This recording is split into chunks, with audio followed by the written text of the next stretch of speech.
continue to study God's word. தொடர்ந்து தேவனுடைய வார்த்தையை வாசிக்க போகிறோம். James chapter 2 and verse 8 talks about the royal law of love. யாக்கோபு 2:8 அன்பின் ராஜரீக பிரமாணங்களை குறித்து வாசித்துக் கொண்டிருக்கிறோம். How we can love God, love others and also have a love concerning our own selves. எப்படி நாம் மற்றவர்களை நேசிக்க முடியும், தேவனை நேசிக்க முடியும், நம்மை நாமே எப்படி நேசிக்க முடியும் என்று வாசிக்கிறோம். And it happens as a result of the Holy Spirit helping us. பரிசுத்த ஆவியானவர் நமக்கு உதவி செய்வதன் மூலமா இந்த காரியங்கள் நடக்கிறது. He helps us to experience God's love and then to express the same to others. முதலாவது தேவனுடைய அன்பை நாம் அனுபவிக்கும்படி ஆவியானவர் உதவி செய்கிறார். பிற்பாடு நாம் மற்றவர்களுக்கு அதை நாம் வெளிப்படுத்துகிறோம். What we don't have we cannot give.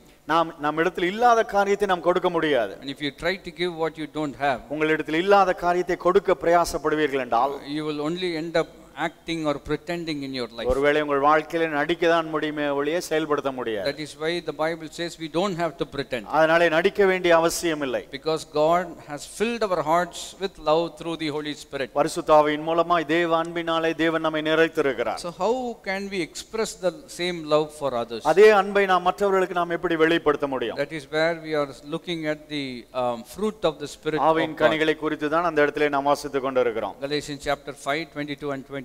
கலாத்தியர் 5ஆம் அதிகாரம் 22 23 வசனங்களை வாசித்துக் கொண்டிருக்கிறோம். There's a mention of 9 fruit of the Spirit. ஆவியின் கனிகள் 9 குறித்து அங்கே நாம் வாசிக்கிறோம். To our understanding, the first 3 deals with demonstrating love God word. முதல் 3 காரியங்களும் நாம் புரிந்து கொள்ளும் வண்ணமாக நாம் பிரித்திருக்கிறோம். முதல் 3 காரியங்களையும் தேவனுக்கு நேராக இந்த காரியங்களை நாம் செயல்படுத்துகிறோம். The next 3 towards others. அடுத்த 3 அடுத்து மற்றவர்களுக்கு நேராய், and the last 3 towards our own self. கடைசி 3 கனிகளும் நமக்கு நேராய் நாம் செயல்படுத்துகிறோம். We are going to look at the last one this evening. நாம் அந்த கடைசி காரியத்தை இந்த ராத்திரி வேளையிலே வாசிக்க போகிறோம். The Bible talks about having self control. இச்சை அடக்கத்தை குறித்து அங்கே சொல்லப்பட்டிருக்கிறது. It's very very very important that we understand. அதை நாம் புரிந்து கொள்வது முக்கியமான காரியமாக இருக்கிறது. And how it works in our life. நம்முடைய வாழ்க்கையில அது எவ்வாறாக செயல்படுகிறது. How the Holy Spirit helps us to experience that and also to express that. பரிசுத்த ஆவியானவர் எப்படி அதை அனுபவித்து மற்றவர்களுக்கு எப்படி வெளிப்படுத்தும்படி உதவி செய்கிறார் என்று பார்க்க போகிறோம். Remember Proverbs chapter 16 and verse 32. நீதிமொழிகள் 16ஆம் அதிகாரம் 32ஆம் வசனத்தை திருப்பிக் கொள்வீர்கள் என்றால், there the Bible talks about a person without self control. அங்கே இச்சை அடக்கம் இல்லாத ஒரு நபரை குறித்து அங்கே சொல்லப்பட்டிருக்கிறது. Or the one who has self control. இல்லாவிட்டால் ஒரு நபர் எப்படி இச்சை அடக்கம் உடையவராக இருக்கிறார் என்று சொல்லி நாம் பார்க்கிறோம். He who is slow to anger is better than the mighty, and he who rules his spirit than he who captures a city. பலவானை பார்க்கிலும் நீடிய சாந்தமுள்ளவன் உத்தமன், பட்டணத்தை பிடிக்கிறவனை பார்க்கிலும் தன் மனதை அடக்குகிறவன் உத்தமன். And Tamil it comes out much more very nicely. தமிழிலே அந்த வார்த்தைகள் அருமையாக இருக்கிறது. He who rules his own spirit. அவருடைய சொந்த ஆவியை கட்டுப்படுத்துகிறவன், இல்லாவிட்டால் ஆளுகை செய்கிறவன் என்று சொல்லப்பட்டிருக்கிறது. Remember Genesis chapter 1, the blessing of God includes subduing and having dominion. ஆதியாகமம் 1ஆம் அதிகாரத்திலே இந்த உலகத்திலே ஆளுகை செய்து அதிகாரம் செலுத்தும்படியாய் தேவன் மனிதனை உருவாக்கினார். Again Romans chapter 5 talks about receiving life through Christ and having dominion over our circumstance. ரோமரிலே நாம் வாசிக்கும்போது நம்ம தேவனை பெற்றுக்கொண்டு, ஆவியானவரை பெற்றுக்கொண்டு நம்முடைய வாழ்க்கையிலே ஆளுகை செய்யும்படியாய் தேவன் நம்மை வைத்திருக்கிறார். And ruling, having dominion over others is one thing. இன்னொரு காரியம் மற்றவர்கள் மேல் ஆளுகை செய்வது இன்னொரு காரியமாக இருக்கிறது. But at the same time having to rule your own self and to control yourself, it needs development of character. உங்கள் சுயத்தை கட்டுப்படுத்தி நீங்களே உங்களை ஆளுகை செய்ய வேண்டும் என்றால் உங்கள் குணத்திலே ஒரு மாற்றம் நிச்சயமாய் அவசியமாய் இருக்கிறது. So the Bible says one who can control his own self is much more greater than one who takes or captures a city. ஒரு பட்டணத்தை பிடிக்கிறவனை பார்க்கலாம் தன் சுயத்தை கட்டுப்படுத்துகிறவன் உத்தமன் என்று வேதம் சொல்லுகிறது. To put it in another way, இன்னொரு வகையிலே சொல்ல வேண்டும் என்றால், some people are good at controlling other people. மற்றவர்களை ஆளுகை செய்வதிலே சிலர் கைதேர்ந்தவர்களாக இருக்கிறார்கள். But controlling themselves they have a problem. ஆனால் தங்களை தாங்களே கட்டுப்படுத்துவது அவர்களுக்கு பிரச்சனையாக இருக்கிறது. They can be good managers, control other people. ஒருவேளை நல்ல மேலாளராக இருந்து மற்றவர்களை அவர்கள் கட்டுப்பாட்டுக்குள்ளாய் But வைத்திருப்பார்கள். when it comes to controlling their own self, ஆனால் அவர்கள் சுயத்தை தங்களை கட்டுப்படுத்துவதை பார்க்கும்போது they become a very bad failure. அங்கே எல்லாவற்றிலும் தவறுவதை நாம் பார்க்க முடிகிறது. Remember in history Alexander the Great. வரலாறுல வாசிக்கிறோம் அலெக்சாண்டர் என்ற ஒரு ராஜா இருந்தார் என்பதை வாசித்திருக்கிறோம். He's a great leader. அவர் ஒரு பெரிய ராஜாவா இருந்தார். He commanded a mighty army. ஒரு பெரிய சேனையை அவர் வைத்திருந்தார். To put it in other words, he had a great control over his people. அவருடைய மக்கள் மேல் நல்ல ஆளுகை செய்கிறவராய் அதிகாரம் செலுத்தக்கூடியவராய் இருந்தார். And he almost captured the whole then world. அப்பொழுது இருந்த உலகத்தை முழுவதுமாய் அவர் ராஜாவாய் ஆளுகை செய்தார். But he died very young. அவர் இளம் வயதுதான் அவருக்கு அந்த நேரத்துல. Because of lack of self control and self indulgence. சுய கட்டுப்பாடை இழந்தபடியினாலே அவர் இப்படியாக மாறினார். He died very young. சீக்கிரமாய் மரித்து போனார். So he is a great man when it comes to ruling over other people. மற்றவர்களை ஆளுகை செய்யும்போது அவர் ஒரு பெரிய ராஜாவாய் காணப்பட்டார். But when it comes to controlling his own self, ஆனால் சுயத்தை அவர் கட்டுப்படுத்துவதை நாம் பார்த்தபோது he becomes a very bad failure. அவர் அதில் எல்லாவற்றிலும் தவறினவராய் காணப்பட்டார். That is why the Bible says, அதனால தான் வேதம் சொல்லுகிறது, if you could rule your own self, you are greater than Alexander the Great. நீங்கள் உங்களை கட்டுப்படுத்த முடியும் என்றால் அலெக்சாண்டர் தி கிரேட்டை விட நீங்கள் பெரியவர்களாய் இருக்கிறீர்கள். Hallelujah. Hallelujah. That is why we have to learn from the Bible. அதனால தான் வேதத்திலிருந்து நாம் கற்றுக்கொள்ள வேண்டும். And again another verse of scripture puts it like this. இன்னொரு தேவனுடைய வார்த்தை விதமாய் சொல்லுகிறது, He who does not rule over a spirit is like a city without any walls. தன் ஆவியை கட்டுப்படுத்தாதவன் ஒரு மதில் இழந்த பட்டணத்தை போல் இருக்கிறான் என்று வார்த்தை சொல்லுகிறது. What does it simply mean? அந்த வார்த்தை என்ன சொல்லுகிறது? Those days when there was a city, they built a wall around the city. அந்த காலங்களிலே ஒரு பட்டணம் இருக்கும் என்றால் அந்த பட்டணத்தை சுற்றி ஒரு பெரிய சுவர் எழுப்பி இருப்பார்கள். It talks about protection and it talks about security. ஒரு பாதுகாப்பு, அந்த இடத்திலே ஒரு பாதுகாப்புக்காக அந்த காரியத்தை சொல்லப்பட்டிருக்கிறது. And the Bible makes a connection.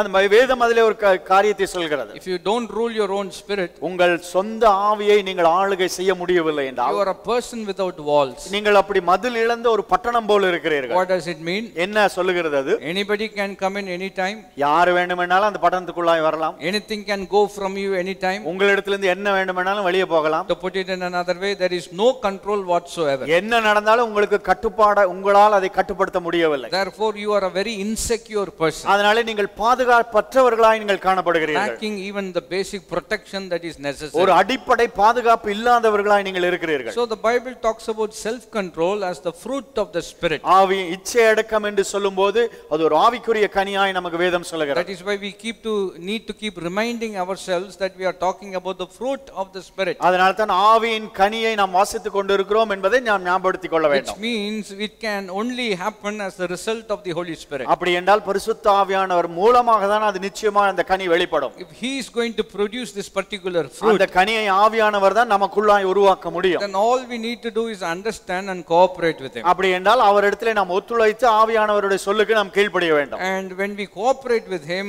the producing of the fruit becomes natural and normal. நாம் ஆவியானவரோடு ஒத்துழைக்கும்போது அந்த கனி வெளிப்படுவது எளிமையாய் இயற்கையாய் நம்முடைய வாழ்க்கையில மாறி விடுகிறது. Look at Jesus for example. இயேசு கிறிஸ்துவை உதாரணமாய் எடுத்துக்கொள்வோம் என்றால், he is the perfect example of a person who has got self control. அவர் இச்சை அடக்கத்திற்கு ஒரு நல்ல உதாரணமாய் வேதத்திலே இருக்கிறது. And because he never said anything and regretted it later. ஏதோ ஒரு காரியத்தை செய்து விட்டு இல்லாவிட்டால் சொல்லிவிட்டு அதுக்கு பிற்பாடு அவர் யோசித்ததே கிடையாது. He was under tremendous pressure to say a loose word.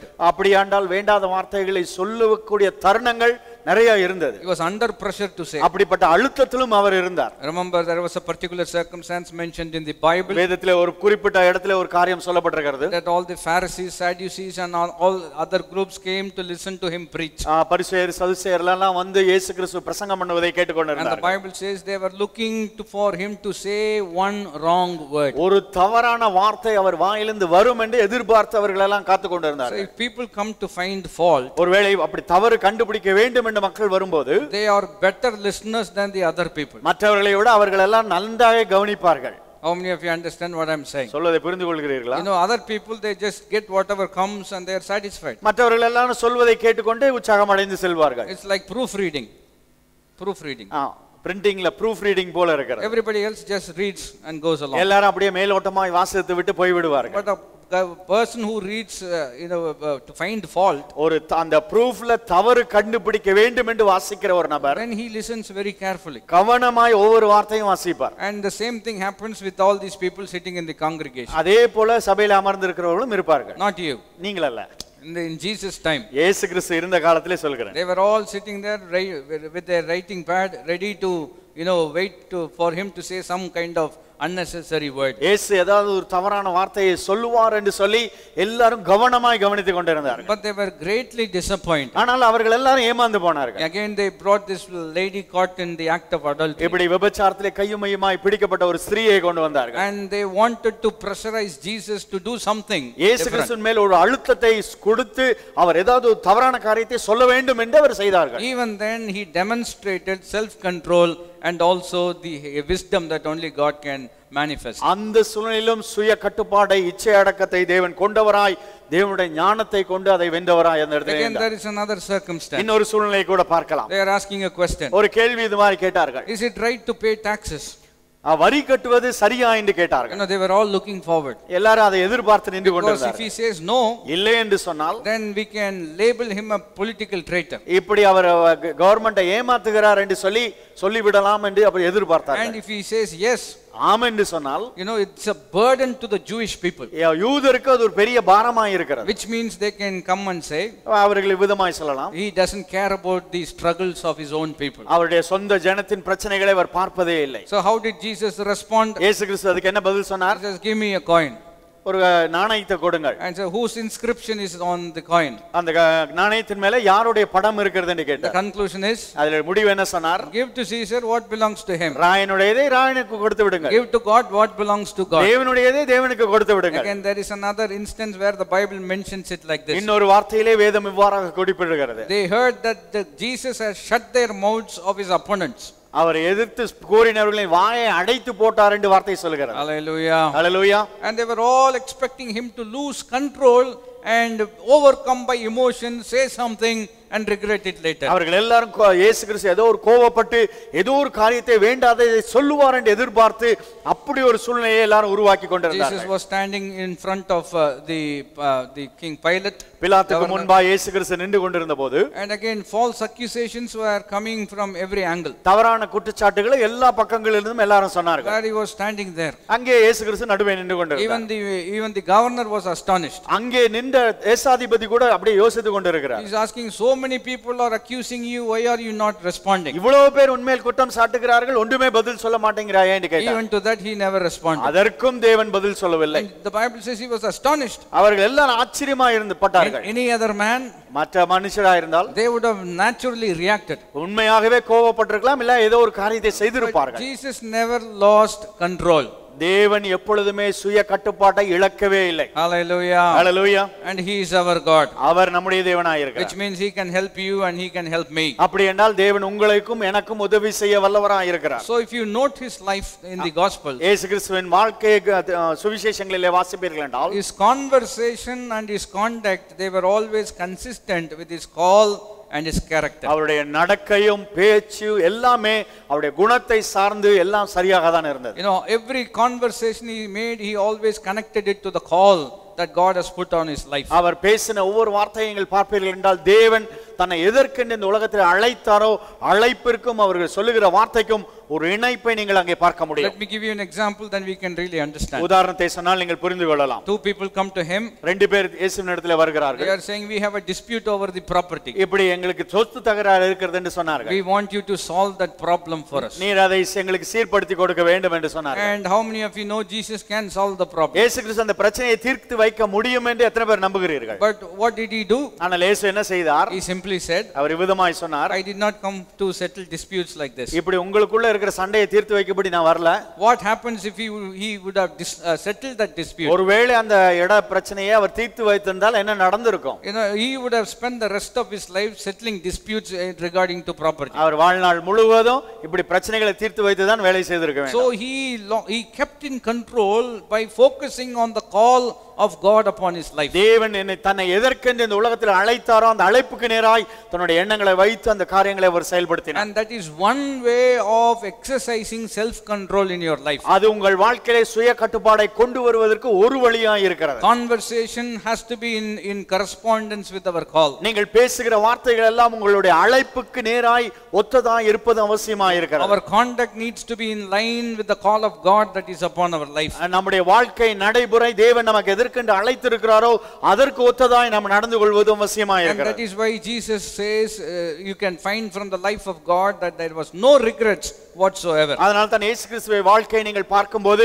செய்ததுக்கு பிற்பாடு நான் செய்தது தவறு என்று இயேசு எந்த இடத்திலுமே யோசித்ததே கிடையாது. A life of fulfillment with no regrets whatsoever. வாழ்க்கையில் எல்லாவற்றையும் திருப்தியாய் சரியாய் செய்து முடித்து பிற்பாடு அவர் எந்த காரியத்தை கொடுத்து மனக்கசம்பாடை அடைந்ததே கிடையாது. That is why the Bible says, அதனால தான் வேதம் சொல்கிறது, come and learn from me. வந்து என்னிடத்திலே கற்றுக்கொள்ளுங்கள் என்று வார்த்தை சொல்கிறது. It is a lifelong process. அது நம்முடைய வாழ்நாள் எல்லாம் செயல்படுத்த வேண்டிய காரியமா It doesn't இருக்கு. happen because we come to church once. ஏதோ வாரத்துக்கு ஒரு நாள் நம்ம ஆராதனைக்கு வருகிறோம். No, we have to walk with him every day of our life. ஒவ்வொரு நாளும் நம் தேவனோடு நடப்பது முக்கியமான காரியமா இருக்கு. How does God helps us to have control in our life? எவ்வாறாக தேவன் நம்முடைய வாழ்க்கையை கட்டுப்பாடுக்குள்ளாய் நடத்தும்படி நமக்கு உதவி செய்கிறார். We are going to look at one aspect tonight. ஒரு காரியத்தை நாம் வாசிக்க போகிறோம். Titus chapter 2 verse 11 onwards. தீத்து 2ஆம் அதிகாரம் 11ஆம் வசனத்திலிருந்து வாசிக்க The போகிறோம். Bible says, for the grace of God has appeared, bringing salvation to all men. ஏனெனில் எல்லா மனுஷருக்கும் ரட்சிப்பை அளிக்கத்தக்கதாக தேவ கிருபையானது பிரசன்னமாகி. Here it talks about the appearance of grace providing salvation. ரட்சிப்பை அளிக்கக்கூடிய கிருபையானது எல்லாருக்கும் வெளிப்பட்டது என்று சொல்லி வாசிக்கிறோம். And when the Bible talks about grace, it talks about the Lord Jesus Christ. இங்க கிருபை என்று வேதம் சொல்லுகிறபோது இயேசு கிறிஸ்துவை குறித்து அந்த இடத்திலே வெளிப்படுத்துகிறது. Because out of his fullness we receive grace upon grace. அவருடைய முழுமையிலிருந்து அந்த கிருபையின் மேலே நாம் கிருபை நாம் அடைந்து கொள்கிறோம். And we use this word so often, but we need to understand it from this particular context. இந்த வார்த்தையை நாம் அடிக்கடி பிரயோஜனப்படுத்துகிறோம், ஆனால் இந்த காரியத்திலிருந்து நாம் கற்றுக்கொள்வது அவசியமாக இருக்கிறது. Two components of grace we need to remind ourselves. கிருபையிலே இரண்டு பக்கங்களை நாம் புரிந்து கொள்வது அவசியமாக இருக்கிறது. One is favor, ஒன்று தயவாய் இருக்கிறது, and the second one is power. இன்னொன்று வல்லமையாய் இருக்கிறது. Favor forgives you, தயவானது உங்களை மன்னிக்கிறது, and power helps you not to commit the same problem again. வல்லமையானது அந்த தவறை மீண்டும் செய்யாமல் இருக்கக்கூடிய பலனை கொடுக்கிறது. We do not understand these two components. இந்த இரண்டு காரியங்களையும் நீங்கள் புரிந்து கொள்ளவில்லை என்றால் you will go to an extreme and end up in an error. நீங்கள் ஒரு மூலைக்கு தள்ளப்பட்டு நீங்கள் தவறாய் நடந்து கொள்வீர்கள். One error is this: ஒரு தவறு விதமாய் இருக்கிறது. since grace forgives, கிருபை மன்னிக்கிறபடினாலே I can do whatever I want and then I can receive forgiveness. நான் என்ன வேண்டுமென்றாலும் தப்பு செஞ்சிட்டு நான் மன்னிப்பை பெற்றுக்கொள்ளலாம் என்று யோசிப்பேன். I am under grace, therefore there is no condemnation for me. நான் கிருபைக்கு கீழாய் இருக்கிறேன், அதனால நான் ஆக்கினைக்குள்ளாய் இனிமேல் உட்பட மாட்டேன் என்று சொல்வேன். That is the problem of misunderstanding grace. அதனால் அதை கிருபையை தவறாய் புரிந்து கொள்வதற்கு ஒரு காரியமாய் இருக்கிறது. If you really understand grace, உண்மையாய் கிருபையை புரிந்து கொண்டவர்களாய் இருப்போம் என்றால் you will know God will forgive. தேவன் மன்னிக்கிறார் என்பதை அறிந்திருக்கிறோம். But at the same time, அதே நேரத்தில் in your weakness my strength will be made perfect, my grace is also sufficient. என் கிருபை உனக்கு போதும், உன் பலவீனத்திலே என் பலன் பரிபூர்ணமாய் விளங்கும் என்று தேவன் சொல்லியிருக்கிறார். Which means God will give you the strength, the power to overcome the problem for which he has already forgiven you. தேவன் எதற்கென்று உங்களை மன்னித்து தெரிந்து கொண்டாரோ அதை மேற்கொள்ளும்படியாக அந்த கிருபையிலே நிலைத்திருக்க கூடிய பலனை வல்லமையை தேவன் உங்களுக்கு கொடுக்கிறவராய் இருக்கிறார். So in this particular context, இந்த வார்த்தையை நாம் எடுத்துக்கொள்ளும்போது grace appeared, கிருபை வெளிப்பட்டது. and what does grace do? கிருபை என்ன செய்தது? Verse 12, instructing us to deny ungodliness and worldly desires and to live sensibly, righteously and godly in this present age. நாம் அவபக்தியும் லௌகிக இச்சைகளையும் வெறுத்து தெளிந்த புத்தியும் நீதியும் தேவ பக்தியும் உள்ளவர்களாய் இவ்வுலகத்திலே ஜீவனம் பண்ணி என்று சொல்லப்பட்டிருக்கிறது. பண்ணும்படி போதிக்கிறது. It teaches us. அது நமக்கு போதனை செய்கிறதா இருக்கிறது. Grace instructs.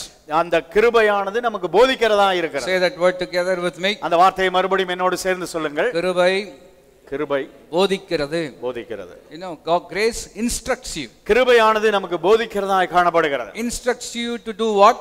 அது எதை குறித்து போதித்து நாம் என்ன செய்ய வேண்டும் என்று சொல்லுகிறது? To deny ungodliness. அவபக்தியை வெறுக்கும்படியாய் சொல்லுகிறது. Let me give you another wonderful translation. இன்னொரு மொழியாக்கத்தை நான் சொல்லட்டும். Grace teaches me to say no. கிருபை வேண்டாம் என்று சொல்லும்படி எனக்கு சொல்லிக் கொடுக்கிறது. எப்படி இருக்கிறது? Grace teaches me to say no. கிருபையானது வேண்டாம் என்று சொல்லும்படி எனக்கு சொல்லிக் கொடுக்கிறது. No to ungodliness. அவபக்தி வேண்டாம். No to unrighteous living. அநீதி வேண்டாம் என்று சொல்லப்பட்டிருக்கிறது. No to ungodly lifestyle. லௌகிக இச்சைகளை வெறுக்கும்படியாய் வேண்டாம் என்று சொல்லும்படியாய். And what is self control? சுய அடக்கம் இல்லாவிட்டால் இச்சை அடக்கம் என்னவாய் இருக்கிறது? It's one of the aspect is learning to say no. வேண்டாம் என்று சொல்லி கற்றுக்கொள்வதுதான் சுய அடக்கமாய். வேண்டாம் என்று சொல்ல பழகிக் கொள்வது இச்சை அடக்கத்தின் ஒரு மிகப்பெரிய பகுதி. பக்கத்துல பார்த்து சொல்லுங்க வேண்டாம். if you don't know how to say no, வேண்டாம் என்று சொல்ல உங்களுக்கு தெரியவில்லை என்றால் then you will end up suffering. நீங்கள் பிரச்சனைக்குள்ளதான் மாட்டிக்கொள்வீர்கள். Especially the context of Indian hospitality. In the context of Indian hospitality.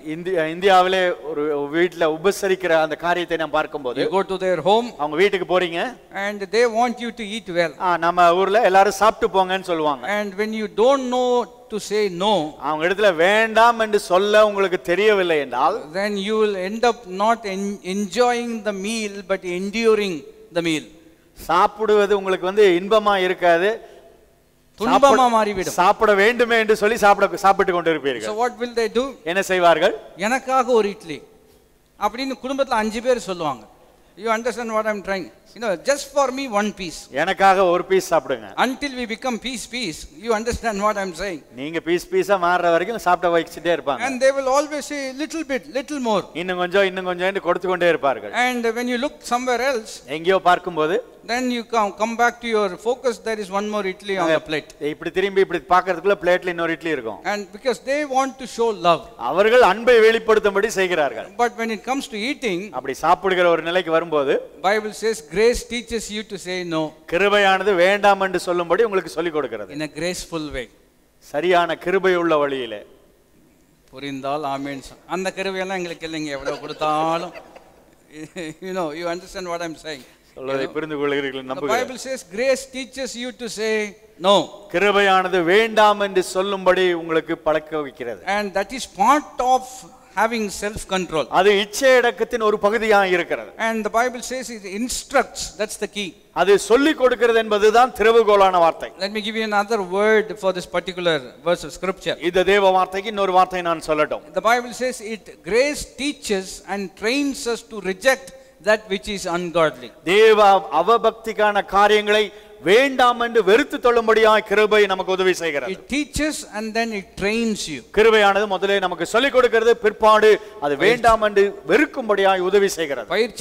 It begins to train us also. அது பயிற்சிவிக்கிறதாக இருக்கிறது கிருபை. One way of training people is to teach people. ஒரு வழி அவர்களை பயிற்சிவிப்பதற்கு ஒரு வழி அவர்களுக்கு சொல்லிக் கொடுப்பது. What is happening tonight? இப்பொழுது ராத்திரியிலே நாம் என்ன செய்கிறோம்? God is training you by teaching you. தேவன் உங்களை எப்படி பயிற்சிவிக்கிறார் என்றால் இப்ப சொல்லிக் கொடுத்து உங்களுக்கு அந்த பயிற்சி அளிக்கிறார். And when you go home, நீங்கள் வீட்டுக்கு போகும்போது, he will train you by giving you an experience. உங்களுக்கு ஒரு அனுபவத்தை கொடுத்து அதிலே பழக்குவிப்பார். So theory in church, சபையிலே தியரி படிக்கிறோம். And house practicals. வீட்ல போனோம்னா பிராக்டிகலா வரும். Which is easier?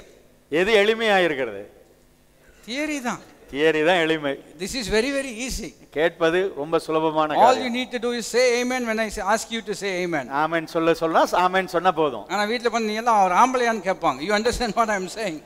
That is where the practical aspect takes place. வீட்டுக்கு போனவதான் அங்க செயல்பாட்டுல அந்த பொறுமை இருக்க வேண்டும். And God teaches us trains us by teaching us. தேவன் நமக்கு கற்றுக் கொடுத்து அதிலே பழக்குவிக்கிறவராய் இப்பொழுது இருக்கிறார். But at the same time there needs to be a training aspect also. ஆனால் ஒரு பயிற்சி நமக்கு இருப்பது அவசியமாக இருக்கிறது. You cannot learn swimming in a classroom. கிளாஸ் ரூம்ல உட்கார்ந்து நீச்சல் அடிப்பதை கற்றுக்கொள்ள முடியாது. We can explain gravity. நீங்கள் ஒருவேளை புவியீர்ப்பு சக்தியை குறித்து பேசலாம். They can put a diagram on it. அதுக்கு ஒரு டயகிராம் கூட போடலாம். And laws of whatever that is necessary for swimming. அப்படி நீச்சல் அடிப்பதற்கு இப்படி எல்லாம் வழிமுறைகள் என்று சொல்லி கொடுக்கலாம். But you need to get into water in order to really have a swim. ஆனால் நீச்சல் பழகுவதற்கு தண்ணிக்குள்ள போனா தான் நீச்சலை பழக முடியும். In the same way, அதே போலதான் developing self control in a classroom setting is not very conducive. It is part of it, but it is not the whole thing. இச்சை அடக்கம் இல்ல சுய கட்டுப்பாடை ஒரு கிளாஸ் ரூம்ல உட்கார்ந்து கற்றுக்கொள்ளலாம். ஆனால் பிராக்டிகலா பார்த்தாதான் அது என்னன்னு நமக்கு தெரியும். That is why the Bible says grace teaches us and also trains us to say no. அதனால தான் கிருபை முதலாவது நமக்கு கற்றுக் கொடுக்கிறது, பிற்பாடு நமக்கு பயிற்சி வித்து அந்த காரியங்கள் வேண்டாம் என்று சொல்லும்படியாய் உதவி செய்கிறது. To put it approach it from another aspect. இன்னொரு வகையிலே அதை சொல்ல வேண்டும் என்றால், teaching and training leads you to the truth of God's word. சொல்லிக் கொடுப்பதும் பழக்குவிப்பதும் தேவனுடைய சத்தியத்திற்கு நேராய் நம்மை கொண்டு செல்கிறது. And once you know the truth, சத்தியத்தை நாம் அறிந்து கொள்ளும்போது, then the truth will set you free. அந்த சத்தியமானது நம்மை விடுதலையாக்குகிறது. Then you will be empowered to do what God wants you to do. பிற்பாடு தேவன் நம்ம எதை செய்யும்படி நம்மை அழைத்திருக்கிறாரோ நாம் அதை செய்ய முடியும். That is why teaching is very, very important. அதனால் தான் கற்றுக்கொள்வது கற்றுக் கொடுப்பது அவசியமாக இருக்கிறது. In the mornings we touched on this particular aspect. காலை வேளையிலும் இந்த காரியங்களை இதே காரியங்களை நாம் சொன்னோம். Sometimes how our mind works. எவ்வளவு சில நேரம் நம்முடைய மனம் எப்படி வேலை செய்கிறது. How our temperament, our conscience is trained. நம்முடைய மனசாட்சி எப்படியாக உருவாக்கப்படுகிறது. One particular aspect is this. ஒரு காரியம் விதமாக இருக்கிறது. Your conscience will only act on the information it has got. மனசாட்சியானது நீங்கள் பெற்றுக்கொண்ட தகவலின் அடிப்படையில் தான் வேலை செய்கிறதா இருக்கு. So if you have been brought up, thought on a lie, ஒரு தவறை குறித்து சொல்லி கொடுத்திருக்கப்பட்டிருக்கும் என்றால், ஒரு பொய்யை சொல்லியே உங்களை வளர்த்தி இருப்பார்கள் என்றால், then your conscience will be completely insensitive to that particular truth. அப்படி என்றால் அந்த சத்தியத்தை புரிந்து கொள்ளாதபடி உங்கள் மனசாட்சி பொய் தான் உண்மை என்று நம்பிக்கொண்டிருக்கும். For example, a child is born in a family. ஒரு குடும்பத்திலே ஒரு குழந்தை பிறக்கிறது. Mother speaks lies. ஆமா, தாயார் பொய் பேசுகிறார்கள். Father speaks lies. தகப்பனும் பொய் பேசுகிறார். So the child is brought up in such a kind of an environment. அந்த பிள்ளையானது அப்படிப்பட்ட ஒரு சூழ்நிலையில் தான் வளர்கிறது. So when the child grows up, அந்த பிள்ளை வளர்ந்தபோது it is since it has grown up in this particular environment, இப்படி பொய் சொல்லியே பழக்கப்பட்ட சூழ்நிலையில் அது வளர்க்கப்பட்டபடினால it doesn't know that speaking lie is a bad habit. பொய் பேசுவது தவறான தீய பழக்கம் என்பதை அந்த குழந்தை புரிந்தே கொள்ளாது. Even the conscience of the child will not indicate that you are doing something wrong. அந்த பிள்ளையின் மனசாட்சி கூட சொல்லாது நீ செய்வது தவறு என்று சொல்லி. Because right from the beginning it was brought up in such an environment where the only information available was that lying is all right. ஏனென்றால் அந்த குழந்தை பிறந்ததிலிருந்தே கேட்ட காரியம் என்னவென்றால் பொய் சொன்னா பரவாயில்லைன்னு சொல்லியே வளர்க்கப்பட்ட சூழ்நிலை தான் இருக்கு. It's all right if you are late. அப்படி தாமதமாய் வந்தால் பரவாயில்லை தவறில்லை என்று சொல்லுவாங்க. It's all right if your work is incomplete. உங்க வேலையெல்லாம் செய்து முடிக்கலனா பரவாயில்லைன்னு சொல்லுவாங்க. It's all right if the house looks dirty. அப்படி வீடெல்லாம் சுத்தமா இருந்தா பரவாயில்லைன்னு வளருவாங்க. It's all right if you wear dirty clothes. இப்படி அழுக்கான உடை போட்டிருந்தா பரவாயில்லை. If you are brought up in such an environment, இப்படிப்பட்ட சூழ்நிலையிலே நாம் வளர்க்கப்படுவோம் என்றால் what will seem very kind of aversive to other people, மற்றவர்களுக்கு தவறாய் தெரிகிற காரியம், it will not look the same to this particular person. இந்த நபருக்கு அது தவறாகவே தெரியாது. Because his conscience is so seared with the hot iron, it has lost its sensitivity. அவருடைய மனசாட்சியிலே விதமாய் பதிந்து விட்டது, இது தவறே இல்லை என்று சொல்லி அப்படியாக பதிந்து விட்டபடினாலே எல்லாமே தவறாய் தெரியும். Therefore this person doesn't have to say no at all. அதனால இந்த நபர் வேண்டாம் என்று சொல்லவே மாட்டார். Because he can just take whatever comes. அதனால எது வந்தாலும் எடுத்துக்கொள்வார். That is why the Bible says, அதனால தான் வேதம் சொல்லுகிறது, grace instructs us to say no. கிருபையானது வேண்டாம் என்று சொல்லும்படி நமக்கு பயிற்சி வைக்கிறது. Which means it differentiates between what is truth and what is a lie. ஏது பொய் ஏது உண்மை என்பதை வேறுபடுத்தி கிருபை நமக்கு வெளிப்படுத்துகிறது. Let me put it in another way. இன்னொரு வகையில் நான் அதை சொல்லட்டும். If you do not know the truth, சத்தியத்தை நீங்கள் அறியவில்லை என்றால் you will end up believing a lie. ஒரு பொய்யை தான் நம்ப ஆரம்பிப்பீர்கள். To put it in another way, இன்னொரு வகையில் சொல்ல வேண்டும் என்றால், if you do not know the truth, சத்தியத்தை அறியவில்லை என்றால் you will think the lie is the truth. பொய் தான் சத்தியம் என்று நீங்கள் நினைத்துக் கொண்டிருப்பீர்கள். How many of you understand what I am saying? சொல்வதை புரிந்து கொண்டீர்களா? Again, there is a principle that is at work in the world. உலகத்திலே இப்படி ஒரு காரியம் செயல்படுகிறதை பார்க்க முடியும். If you repeat the lie as often as possible, at one point it will become the truth. ஒரு பொய்யை திரும்ப திரும்ப திரும்ப சொல்லிக் கொண்டே இருப்பீர்கள் என்றால் முடிவில் அந்த பொய் உண்மையாய் மாறிவிடும். அந்த பொய் தான் சத்தியமாக இருக்கும் என்று மக்கள் நினைப்பார்கள்.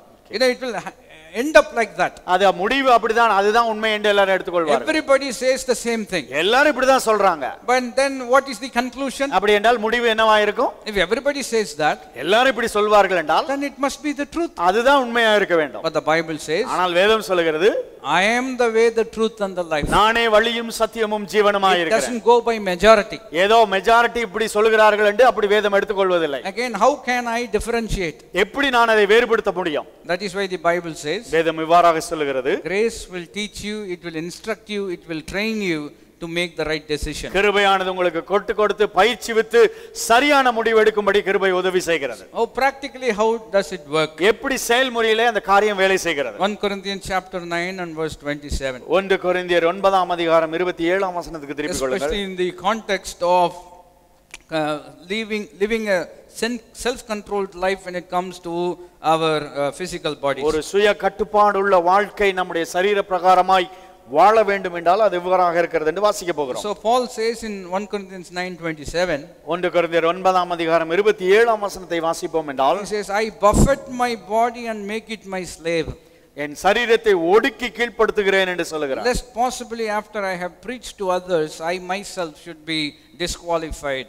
மற்றவர்களுக்கு பிரசங்கம் பண்ணுகிற நானே ஆகாதவனாய் போகாதபடிக்கு என் சரீரத்தை ஒடுக்கி கீழ்ப்படுத்துகிறேன். So here Paul uses this word especially in the context of self control and discipline. இங்கே இச்சை அடக்கத்தை குறித்து சுய கட்டுப்பாடை குறித்து பவுல் விதமாய் சொல்லுகிறார். The Bible he talks about in the context of a running race. ஒரு ஓட்ட பந்தயத்தை போல அந்த இடத்துல அந்த காரியங்களை சொல்கிறார். He says everybody will run in a race. எல்லாரும் பந்தயசாலையிலே ஓடுவார்கள் என்று சொல்கிறார். But you should run in such a way that you will win the prize. நீங்கள் அந்த பரிசை பெற்றுக்கொள்ளத்தக்கதாய் ஓட வேண்டும் என்று சொல்லப்பட்டிருக்கிறது. If that is what is needed, அதுதான் தேவை என்றால், then you have to be self disciplined in your life. அப்படி என்றால் நீங்கள் சுய கட்டுப்பாடு உள்ளவர்களாய் வாழ்க்கையிலே இருக்க வேண்டும். Now the Olympics game is going on. இப்பொழுது ஒலிம்பிக் கேம்ஸ் எல்லாம் நடந்து கொண்டிருக்கிறது. And our nation has not even won one medal. India ஒரு மெடல் கூட வாங்கல. So we all need to pray that we will get at least one medal. ஏதோ ஒரு மெடலாவது வாங்குவார்கள் என்று நாம் ஜெபிக்க வேண்டும். And but if you look at realistically, ஆனால் உண்மையான காரியங்களை பார்க்கும்போது, look at the people who have won medals.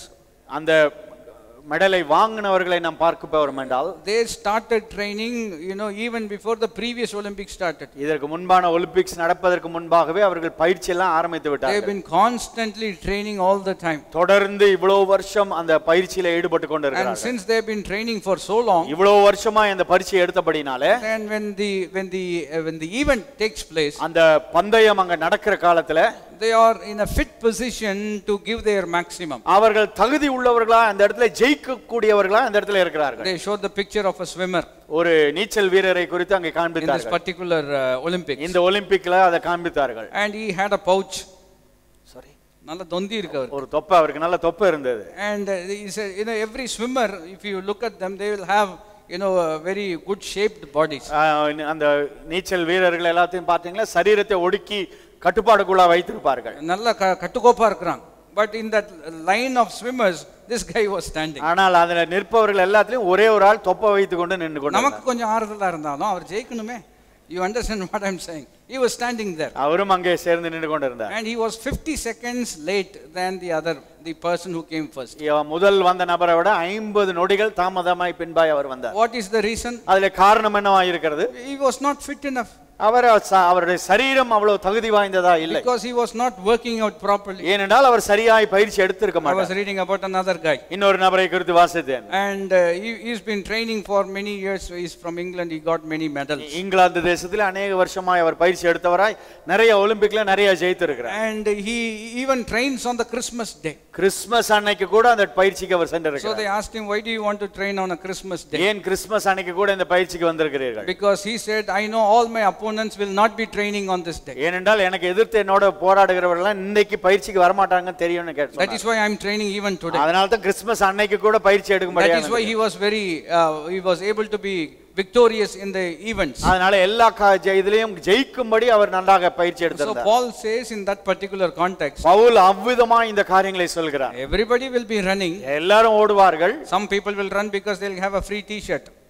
ஏதோ ஒரு டி-ஷர்ட் கிடைக்கும் என்று சிலர் ஓடுவார்கள். You remember the marathon race? Marathon race பாத்திருக்கீங்களா? If it happens in Coimbatore, கோயம்புத்தூர்ல அது நடக்கும் என்றால் 500 people will be running. 500 பேர் ஓடுவார்கள். Everybody will get a free t-shirt. எல்லாருக்கும் ஒரு டி-ஷர்ட் கொடுப்பார்கள். So those who run for t-shirt will also be running. அதனால டி-ஷர்ட் வாங்க வேண்டும் என்று ஓடுகிறவங்க அங்க இருப்பார்கள். Halfway through the race, அந்த ஓட்ட பந்தயத்திலே பாதி தூரம் ஓடி இருப்பார்கள். there will be people standing with drinks and all that, juice. அப்படி ஜூஸ் எல்லாம் வச்சுக்கொண்டு So சாலை ஓரங்களில் some people will run for the juice. ஜூஸ்க்காகவும் ஓடுகிறவர்கள் Juice இருக்கார்கள். குடிச்சிட்டு அங்கே நின்றுவாங்க. You understand what I'm saying?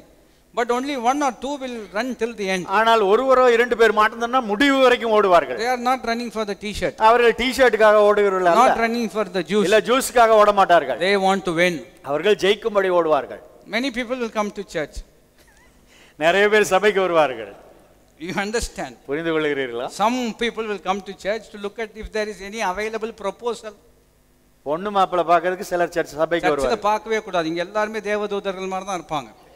You understand what I'm saying? சொல்வதை புரிந்து கொள்கிறீர்கள் So some people come for that. சிலர் அதற்காக சபைக்கு வருகிறார்கள். Some people come for various other reasons. சிலர் வேறு வேறு காரணங்களுக்காக சர்ச்சுக்கு வருவார்கள். But Paul says you come with the aim to become more like God. ஆனால் பவுல் சொல்லும்போது தேவனைப் போல நான் மாற வேண்டும் என்று சபை கூடுதலுக்கு நாம் வர வேண்டும். Which means அப்படி என்றால் we need self control. சுய அடக்கம் நமக்கு அவசியமாக இருக்கிறது. So verse 27 he says 27ஆம் வசனத்திலே சொல்கிறார், I buffet my body and make it my slave. நான் சரீரத்தை ஒடுக்கி நான் கீழ்ப்படுத்துகிறேன் என்று சொல்கிறார். Immediately, how can I buffet my body? அப்படி என்றால் சரீரத்தை எப்படி ஒடுக்க முடியும்? Immediately, we have lots of options.